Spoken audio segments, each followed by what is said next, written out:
News 18 বাংলার digital পেজে আপনাদের স্বাগত। আমি সেবকদেব শর্মা। এই মুহূর্তে রয়েছি মালদা থেকে। যে খবর জানানোর জন্য এই মুহূর্তে আপনাদের সঙ্গে লাইভে এলাম।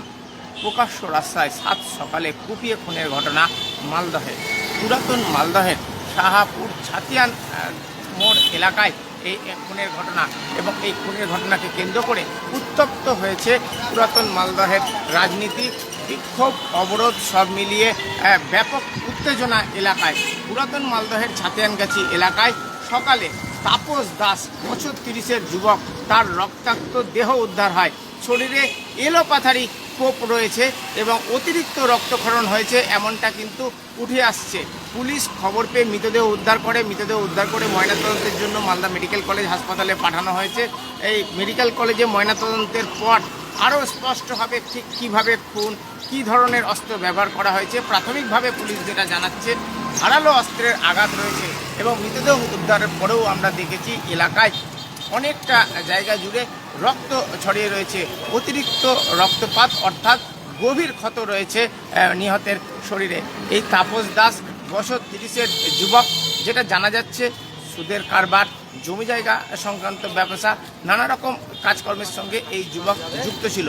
কিন্তু এই যুবককে কে বা কারা খুন করলো, কেন খুন করলো, উঠে আসছে যে এক প্রতিবেশী নাকি হুমকি দিয়েছিলেন নানাভাবে এর আগে। এখন এই হুমকি আর খুন কি কোনোভাবে যুক্ত, পুরো বিষয়টি তদন্ত শুরু করেছে মালদা থানার পুলিশ। প্রথমে আমরা দেখেছিলাম মালদা থানার আইসির নেতৃত্বে পুলিশ বাহিনী এলাকায় যায়। এরপর ডিএসপি মালদহের ডিএসপি আইন শৃঙ্খলা তিনি যান, তিনি এলাকা তদন্ত শুরু করেছেন। কর্ডন করে ঘিরে রাখা হয়েছে এলাকা। আর এই খুনের ঘটনার উত্তেজনা, অবরোধ, যে কথা বলছিলাম, মালদা নালাগোলা রাজ্য সড়ক, সেই রাজ্য সড়ক দীর্ঘক্ষণ অবরোধ করেন নিহতের পরিবারের লোকজন এবং এলাকাবাসী। তারা দাবি করেছেন যেভাবে খুনের ঘটনা ঘটেছে প্রকাশ্যে তা অত্যন্ত ভয়াবহ। অতএব অবিলম্বে এই খুনের ঘটনায় যারা যুক্ত তাদেরকে চিহ্নিত করে গ্রেপ্তার করতে হবে। আর পুলিশ সূত্রে আমরা যেটা জানতে পারছি, এই এলাকায় আসা যাওয়ার পথে যেগুলি সিসিটিভি রয়েছে, সেই সিসিটিভি ফুটেজ সংগ্রহ করা হচ্ছে এবং ফুটেজ খতিয়ে দেখে ঠিক কে বা কারা এই খুনের ঘটনায় যুক্ত তা চিহ্নিত করা হবে, এমনটাই বলা হচ্ছে। আর এই খুনের ঘটনায় সম্প্রতি যেহেতু লোকসভা ভোট রয়েছে, ফলে রাজনৈতিক উত্তাপও কিন্তু ছড়াচ্ছে। তৃণমূলের একাংশ দাবি করছেন এই নিহত যুবক সে গত পঞ্চায়েত ভোটে তৃণমূলের কাজ করেছিল।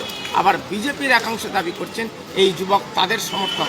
যদিও পরিবার সূত্রে এখনও এই খুনের ঘটনার সঙ্গে রাজনীতি যুক্ত এমনটা কিন্তু বলা হয়নি। পরিবার অর্থাৎ নিহতের বাবা তুলসী দাস, তার সঙ্গেও আমার কথা হয়েছে। তিনি যেটা বলছেন, ছেলে খুনের ঘটনায় তিনি যথেষ্ট স্বাভাবিকভাবে উদ্বিগ্ন।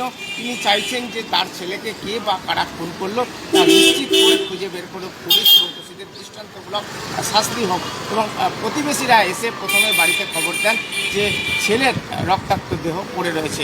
সব মিলিয়ে খুনের ঘটনার জেরে উত্তেজনা রয়েছে এলাকায়। পুলিশ কত দ্রুত দুষ্কৃতীদের খুঁজে বের করতে পারে, কত দ্রুত এই খুনের ঘটনার কিনারা হয়, এখন সেটাই দেখার। বিশেষ করে যেভাবে প্রকাশ্য রাস্তায় খুনের ঘটনা হয়েছে তা কিন্তু আইন শৃঙ্খলা নিয়ে প্রশ্ন তুলে দিচ্ছে এবং তা কিন্তু যথেষ্ট উদ্বেগের। স্বাভাবিকভাবেই শুধু পরিবার পরিজন নয়, বিভিন্ন মহলে দাবি উঠেছে অবিলম্বে এই খুনের ঘটনার কিনারা করার। এখন পুলিশ কত দ্রুত তদন্তের কিনারা করতে পারে সেটাই দেখার। এই খবর, এই তথ্য আপনাদের সঙ্গে শেয়ার করার জন্য এই মুহূর্তে লাইভে এসেছিলাম। আপনাদের নজর থাকুক নিউজ 18 বাংলার ডিজিটাল পেজে।